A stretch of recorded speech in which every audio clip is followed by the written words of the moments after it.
to it.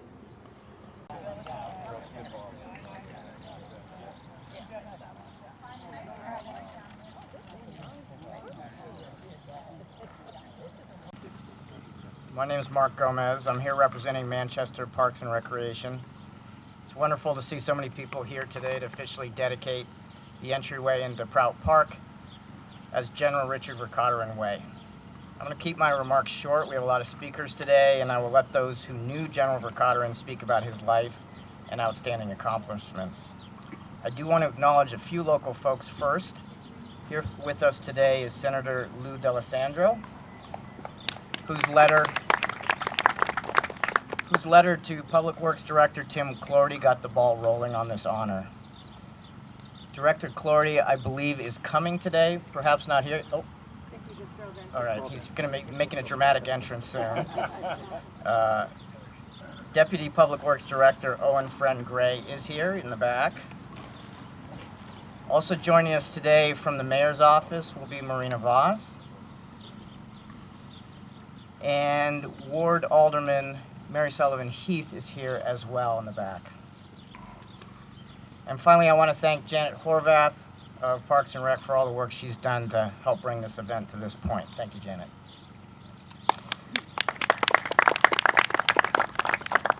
So to start the ceremony today, Amber Byron from Trinity High School will sing America the Beautiful.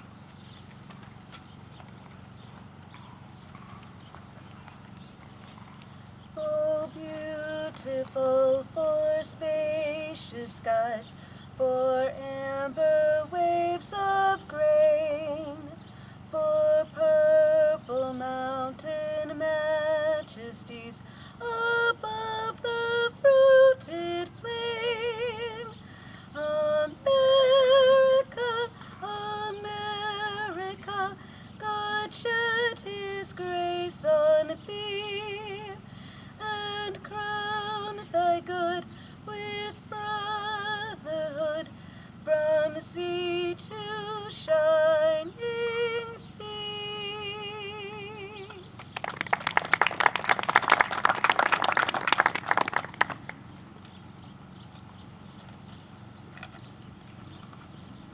Thank you, Amber. That was beautiful. Is Marina here? Okay, let's move on to Senator Lou D'Alessandro. Senator?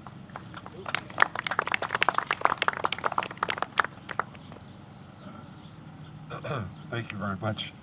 The secret of success in political life is be brief.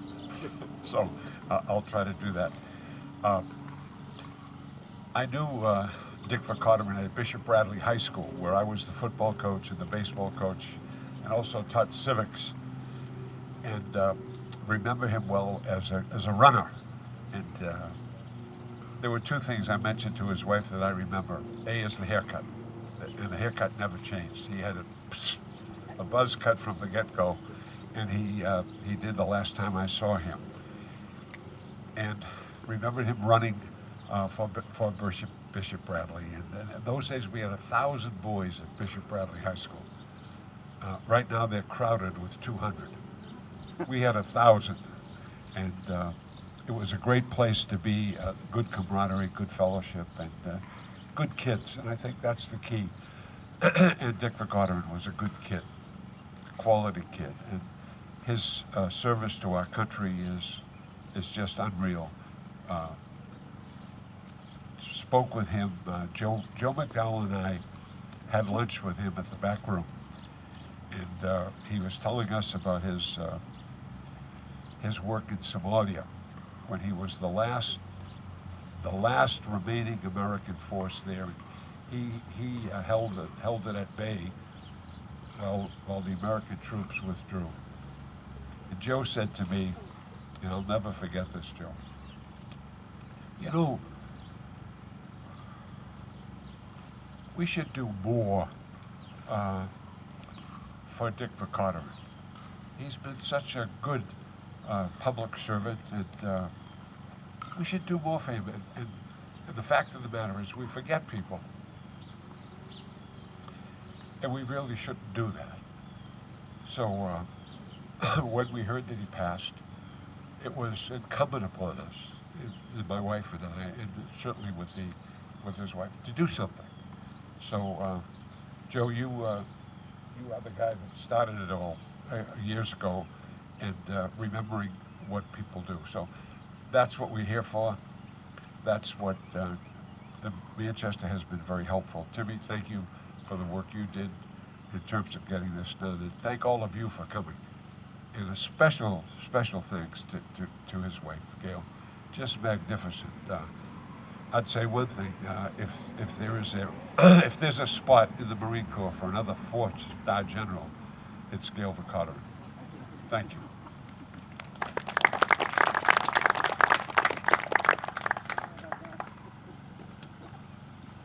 Thank you, Senator. I see that Marina Vaz from Office of the Mayor, Joyce Craig, is here. Can I ask Marina to come up?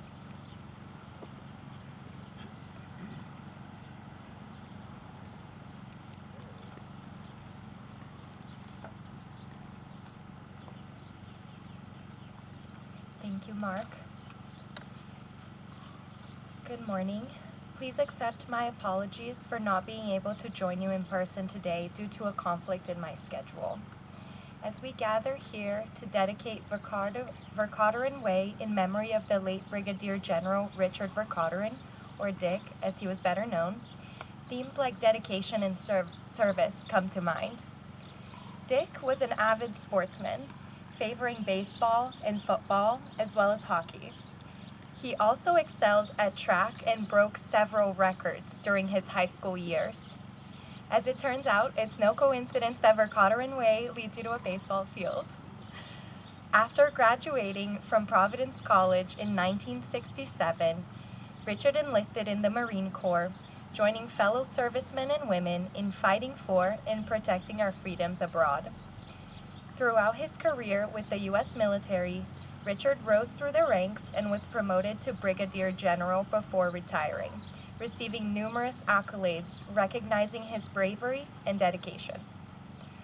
I'd like to offer my sincerest thanks to the late Brigadier General for his service, as well to his family for their sacrifice.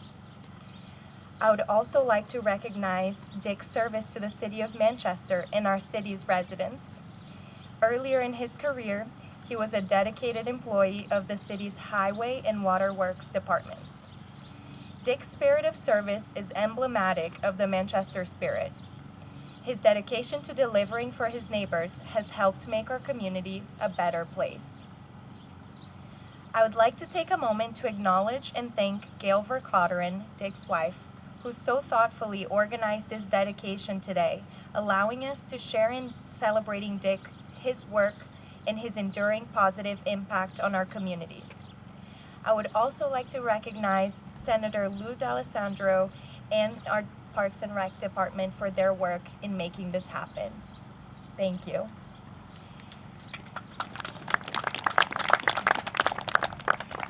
Sincerely, Joyce Craig, Mayor of Manchester.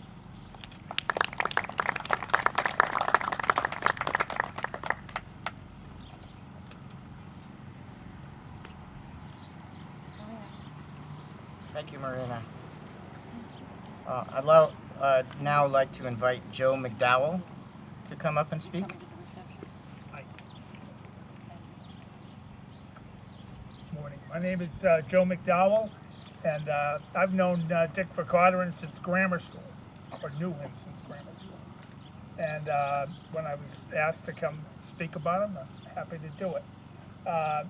I grew up on Hall Street, right near St. Anthony's Parish.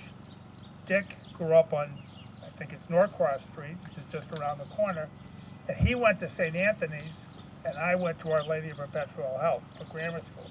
Now, I don't know, I didn't ask my parents at the time, but my guess is, since my last name is McDowell and my mother's maiden name was Sullivan, that I went to the Irish grammar school, which is OLPH, and Dick went to the, I don't know what I don't know, I know Vercauteren's not French, but he didn't go to the Irish grammar school.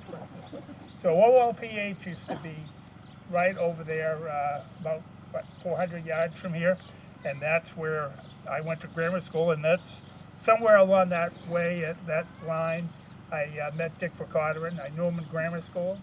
I knew him in high school. He went to Bishop Bradley. I went to Bishop Bradley. He ran track. I ran track. He ran the quarter mile and the half mile at Bishop Bradley.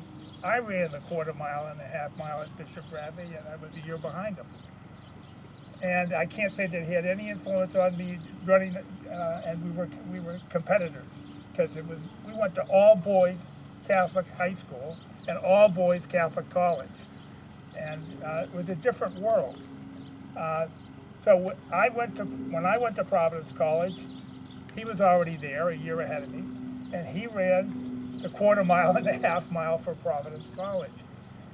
He ran all 4 years. I did not, but I did run 2 years at Providence College in the quarter mile and the half mile. Once again, no girls, nobody had cars, I can tell you that. So it was just a very different world. We didn't do a lot of socializing. We didn't, other than with each other, we didn't drink alcohol in the dorms or didn't want to get caught, because the penalties in those days were, if you got caught, you were out. No big hearing, no getting lawyers, no nothing like that.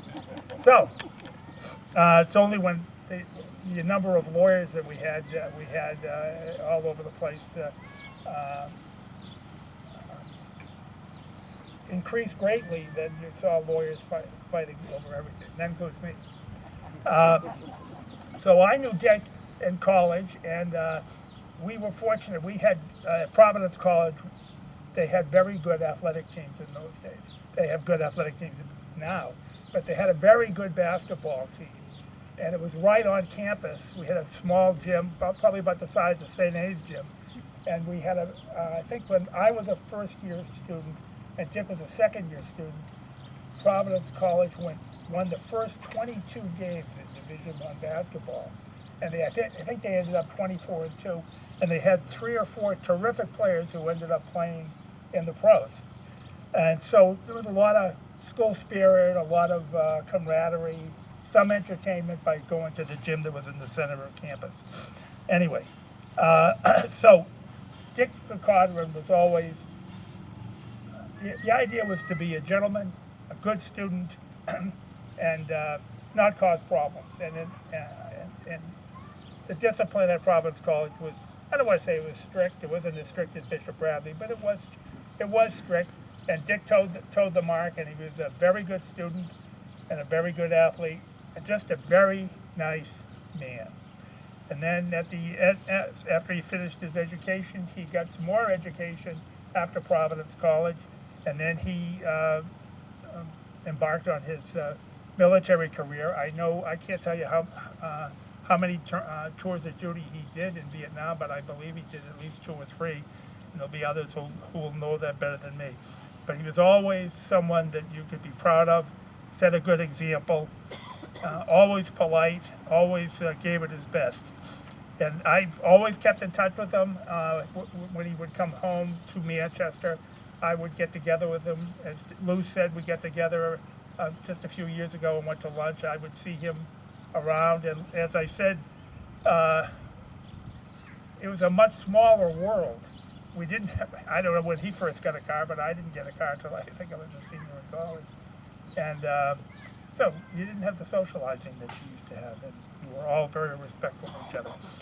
I can say this, when I got asked to be a speaker today, I was happy to do it. And I'm proud to have known him. And one thing I would have to say about him, he was a man. He was a man's man. Always set a good example. Very good guy, very hardworking, someone to be proud of.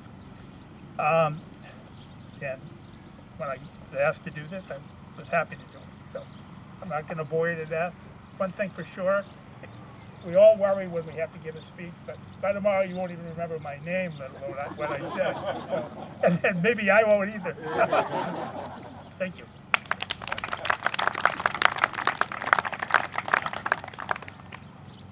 Thank you, Joe. Now I'd like to ask retired Brigadier General Matthew Broderick to speak. Thank you. It's short. Dick Vercauteren was my best friend for 53 and a half years. We met in Vietnam in December of 1968. In 1968, I was the quintessential New England townie. I lived in a small town in Massachusetts. I commuted to college every day from my home, where I lived with my mother and my brother. And I'd never really been away from home until I joined the Marine Corps.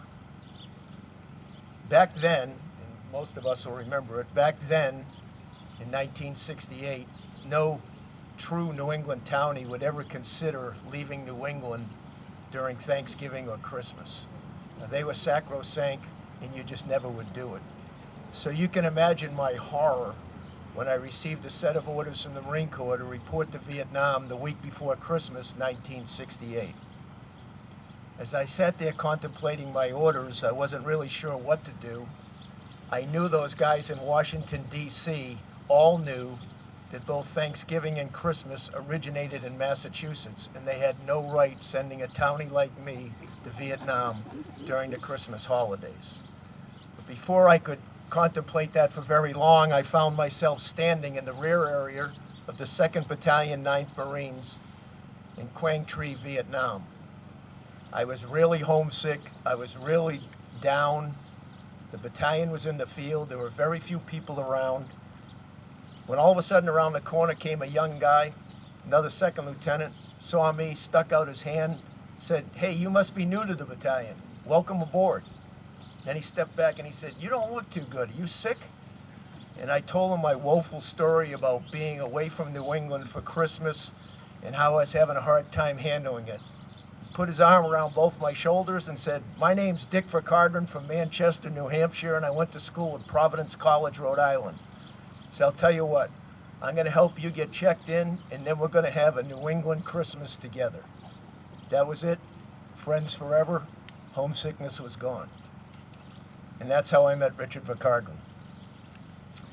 Into the beginning of the next year, 1969, our unit was in one of the major operations in Vietnam, Operation Dewey Canyon.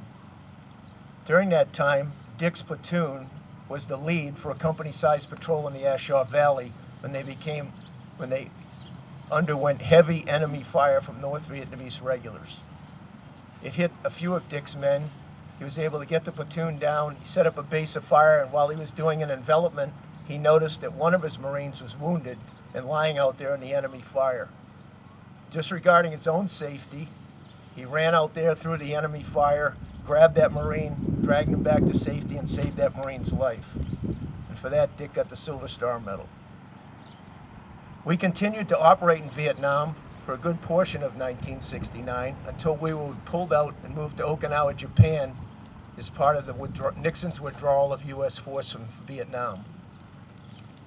One afternoon, Dick came up to me on Okinawa and said, "Hey, I heard there's a bunch of young American girls that are on the southern end of the island. They're school teachers, and they hang out at an officers club down there, and we need to get down and check this out."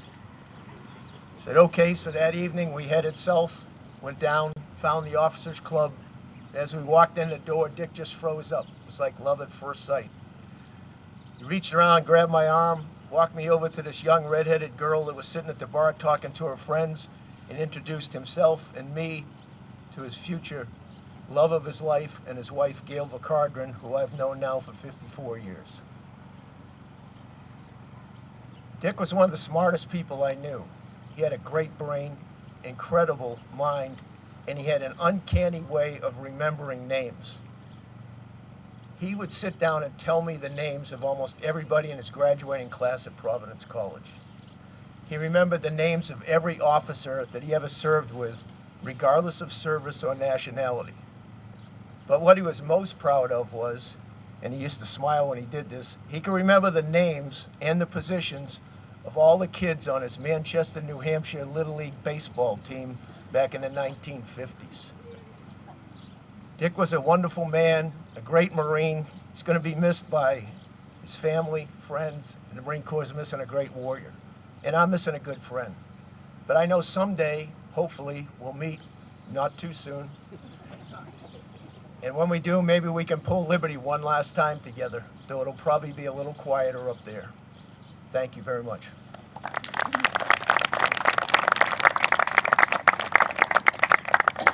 Thank you, General. Those are great stories.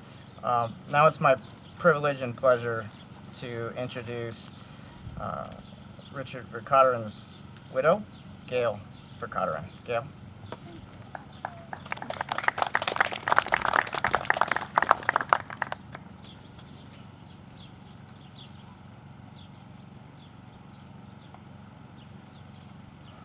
Good morning. From the heart, thank you for coming. It's a bittersweet day, for sure. Thank you to all the speakers and their heartfelt memories.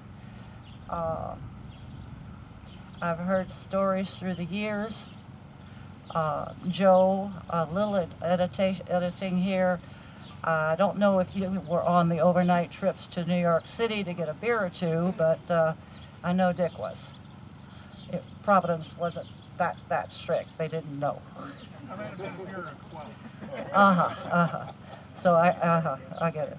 So Dick was a man's man, and I was his prissy wife from South Louisiana. I don't run marathons. I'll drive the car to be a rabbit and that sort of thing. And we had a great run. We really did. Best friends, married 50 years, and he died from Agent Orange complications. And he was doing so well. It was a real shock. The ambush that Matt talked about is where he probably got it. His company commander, Captain Dave Wainkoff, wrote a book about this. And there's a photograph of Dick on one side. And they had been in ambush position after the photograph was taken for roughly, Dick said, 8 to 9 hours. And it was like putting a syringe in your arm for Agent Orange, because you could see in the background the foliage had just been sprayed. And so he actually, a sniper got him in Vietnam named Agent Orange. And we knew we were going to originally retire in Louisiana, where I'm from, but we knew something was wrong. We didn't know what. And it took a while for it to be diagnosed. First, the Parkinson's, which was not really the problem. It was the CLL, chronic lymphatic lymphoma. And he actually died. His body collapsed from lack of oxygen. And he will be buried at Arlington. He wanted that. And he was in the hospital 5 weeks, and they wanted to clear the room immediately, and I refused. We went to battle stations over that. He was given every chance. I promised him that. And they had meetings about me, but no. And first, motor skills returned that they said he would never get. And then, of course, it was downhill from there. Dick went on and got a master's degree from Georgetown University. Earlier, he'd gotten a master's degree from Central Michigan. He was a prolific reader. He was a great friend. I did not know Lou was a state senator when he called me. I always heard, Lou said, Lou said, Lou said. And I'm a former high school teacher, and the first year is always Camelot. And so Lou was crying when he called. I'd never met him, and so it's a real pleasure. I'd heard stories about Joe McDowell, and I'm quite sure your name was in New York City as well. Just a hunch, just a hunch. I might have also. Dick went on to run marathons. On the brochure that I had done, you'll see a little small collection of some of his medallions when you cross the finish line. And he ran Boston. Joe, I mailed you his jacket and a few memorabilia items from that. He was a great friend. He'd do anything for a friend. He remembered, like Matt said, names, dates, anniversaries, everything. And when he fell and ended up in the hospital, I cannot begin to describe how many cards and letters came from everywhere. Everywhere. The word spread like on the Marine Corps wireless, just everywhere. Stacks of them. The nurses said they had never seen a patient get so many cards, ever. Phone calls, flowers at the house. He was truly loved. He wasn't political, except when it came to the Boston Red Sox and the New England Patriots. And later on, the Louisiana State University football team, and especially the baseball team. And actually, he was a better Tiger than me. He knew all the players. I just want him to win, you know, that's Louisiana for you. So he charted a course where he could, don't play poker with him, don't do that. And whatever you do, don't shoot pool with him, don't do that. And whatever you do, don't get into a scripture war as they do in North Carolina, because he remembered all that stuff they teach you in Catholic schools growing up. And it was surprising how he could fire back. And we have over here the new principal of Trinity High School, which is where 3 schools merged, Nate Stoughton, and the placement director, Denise Brevet, there. And so they're taking on the mantle of what was started years ago. I want to shout out to Steve, his cousin, Steve Smith. He wrote letters to Dick, and Dick never opened his eyes again after surgery. But I could sit there and read the letters. Remember, they can hear. They can hear. And I'd read very slowly. And he was, in the beginning, intubated. It was sad to see, but you have to do what you have to do. I mean, really, that's love. For better or for worse, don't ever forget that. And at the end of the reading, Steve, he would flutter his eyelashes. And if he wanted me to read it again, he'd flutter them again. And Steve sent several letters. And Steve, I promise you, he enjoyed every one. He did. He loved his family. He spoke highly of them. He was so proud of what they had accomplished and done. And I'm meeting so many people here for the first time today because we moved roughly 17 times in 30 years. 3 years in Nairobi. He was in charge of the Marine debts at the 26 embassies there. It has a new name now, Company F at the time. He had to fly up to Paris to get a visa, first from Nairobi to Abidjan overnight to Paris, rush over to the embassy, get a visa, catch the flight, reverse, go to Bamako, Mali, or whatever. So that was one, actually he was gone 265 days the first year. So, and he did a fabulous job, fabulous.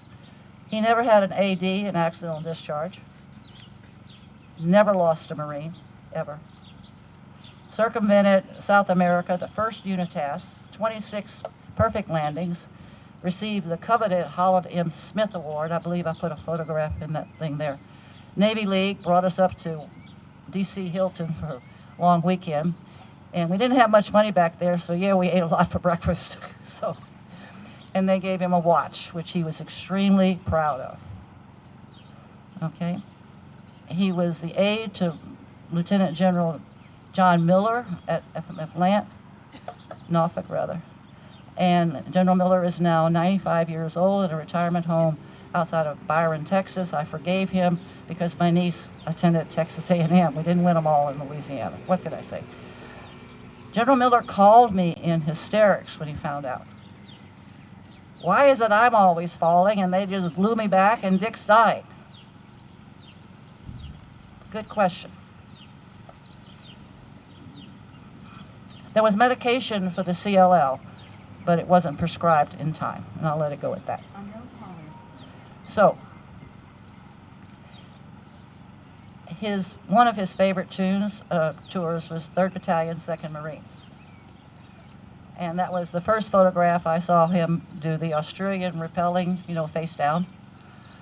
And lots of good times. He could hang in there with the South Koreans for the soju or whatever they call that stuff for toasting. And at this point, I want to say that everything Manchester did when Dick was growing up came together, which is why today was so important for me to thank everyone. His father was an immigrant. The name is Vercauteren is Flemish. Louis never really learned to read or write, and hence had the same job as a cutter in a shoe factory for 40 years. Later lost his job. Dick was picking cucumbers when he was 10 years old in the fields, turning all the money over to the family. But somehow, because of Bishop Bradley because of the public works where he got jobs. And I don't want to hear again any more time. It's about the plumbing in Manchester. Please, I know how deep it is there and where they laid the plumbing. And yes, he looked good. He was all abs and skin and bones and tough as nails.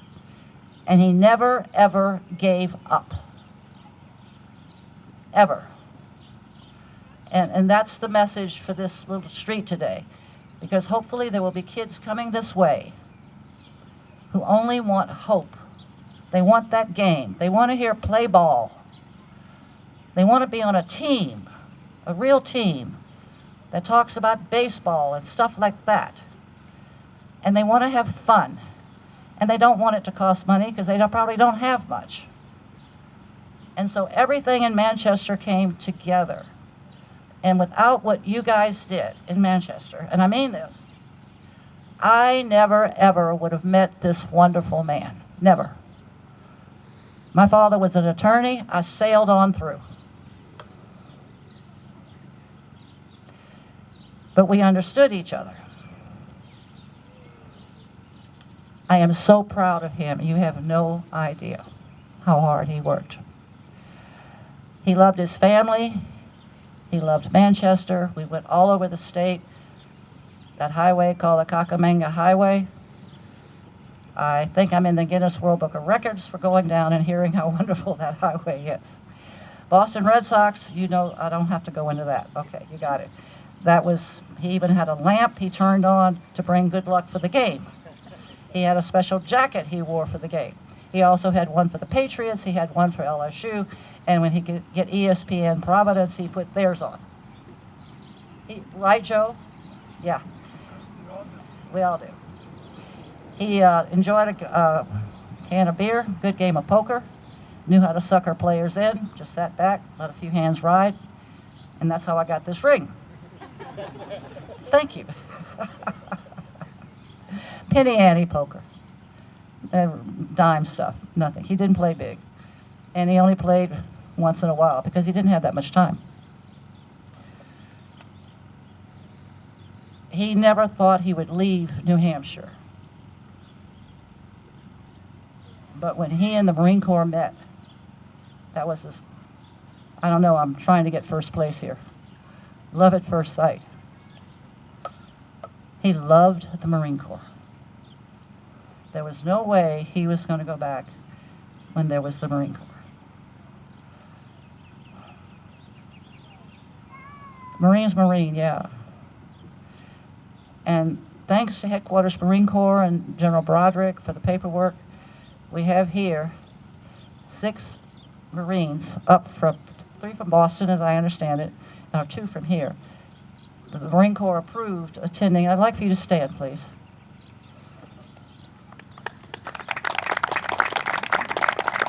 And I'd like for you to each give your name and rank, please. In decreasing order. Go ahead. Captain Thomas Leonard. I told him earlier that's the best rank. You never get old. Lieutenant Colonel Dan Grant. Sergeant Major Thomas Fiore. Sergeant Major Chris Burke. Sergeant Isaiah Chavez. Sergeant Alfredo Martinez. Another hand. Come on. We've got some good ranks here today, guys, all across the board. Thank you for coming. I can't thank you enough, and it's a great honor for Headquarters Marine Corps to approve this, let me tell you. So I'm going to end with one little quick story. You know about the Agent Orange and all that stuff. We returned to Vietnam twice. The first trip, I was the only female. This was General Ray Davis, you may have heard of, and his son, Miles. Miles was a federal judge at Pensacola at the time. And everybody was terrified of General Ray Davis. I had no idea, because I didn't have my glasses on, I couldn't see. And there was the only chair available, so I said, do you mind if I sit here? And they were delighted. So we all, the 3 of us became 3 fast friends. And at the end of the tour, General Davis made me an honorary Marine. It's bogus, of course, but it was fun. We all had beers to go with it. Okay. The second tour, a smaller group, we had a group from command and staff come over. And this tour had more troops once the command and staff crew got off the way, as did the first tour. What we're seeing now are grandkids coming, they want to know where grandfather was, and so on. But anyway, on the second tour, both tours actually, we were high up, combi. I'd cut my jeans here, they were so hot. And from Louisiana, that's hot. Forget about makeup. If you wanted to get a nature call, everybody turned around and off I went. And we didn't bathe every night because we didn't always have running water in the little places we stayed. So we all smelled like goats. But that's okay, when you all smell like goats, no one notices. So anyway, on the second tour, pretty much a repeat of the first. One of the young troops wanted to hear the sound of silence. I'd heard about this through the years, but didn't know what they were talking about. I thought the sound of silence was when the TV was not on. I'm joking, of course, but no. They had something called an LP, a listing post, and that's where someone would stay after you'd position for the night and whatever, so on. I'm not into the details here. And you couldn't move.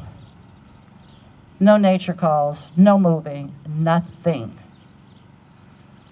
Total silence, total darkness. So like I said, we were pretty high up, and Dick saw where there would be an overhang where you could enter something like that. So we went, and we kept driving, the driver did, until the troops yelled, "Stop." And we stopped.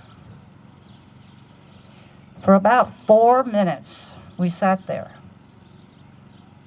I could only see this far in front of me. It was broad daylight, well, late afternoon, but bright. It was dark.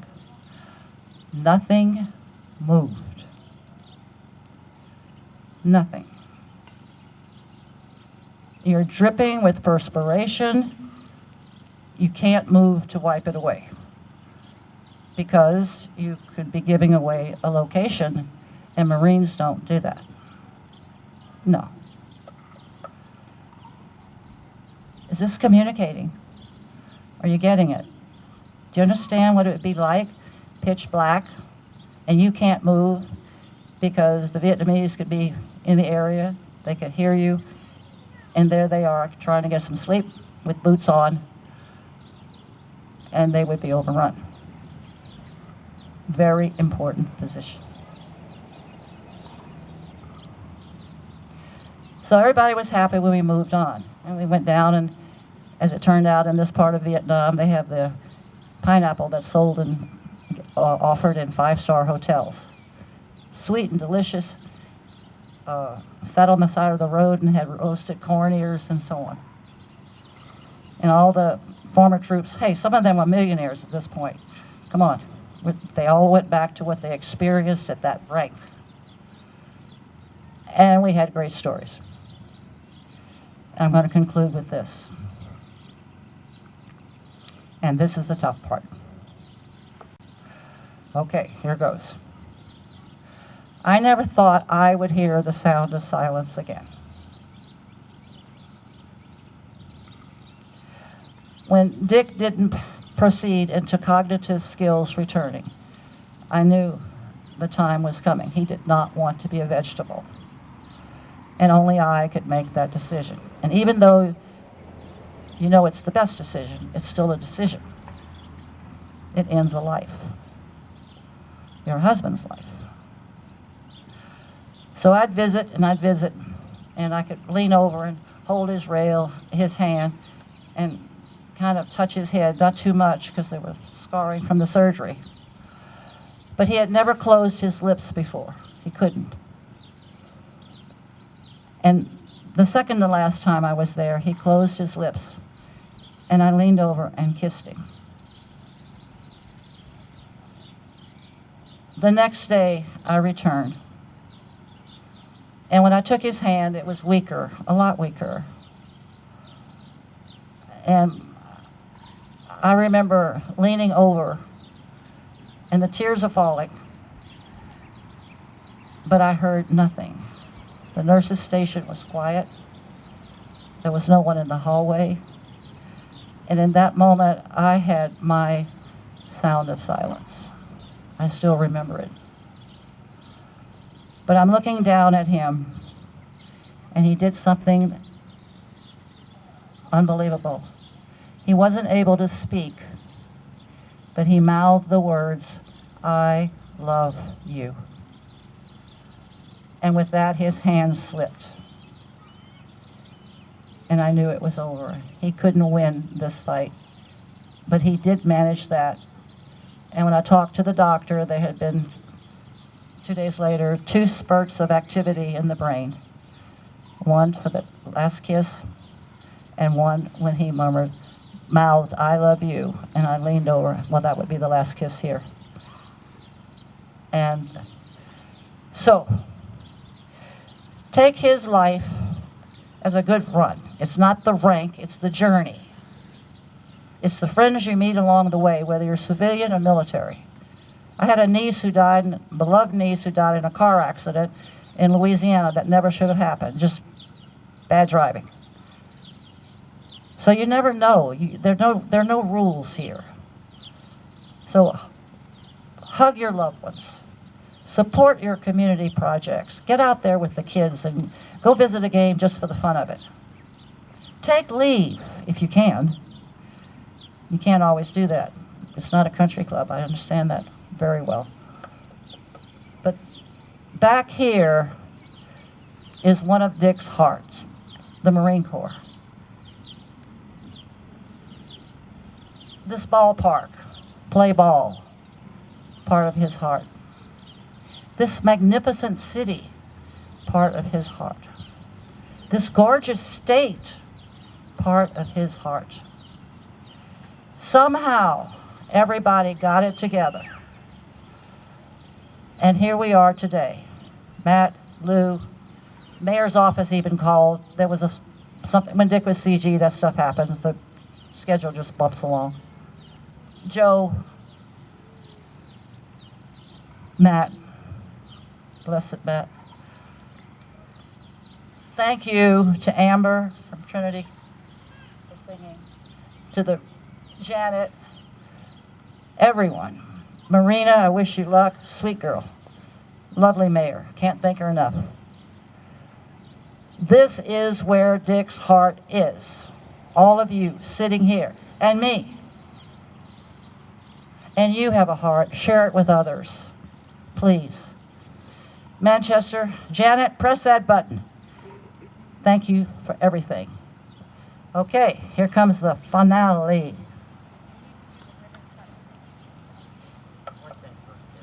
Huh? Gail doesn't know this. We have a small gift for her. No. We want to present first, and then we'll cue the music. How's that? Okay.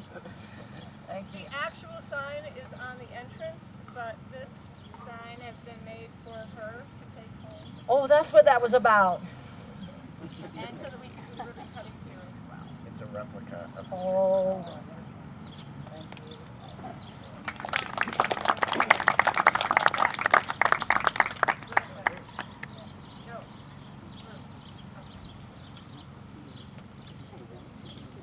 We're going to do this before the rain falls. God has a heart.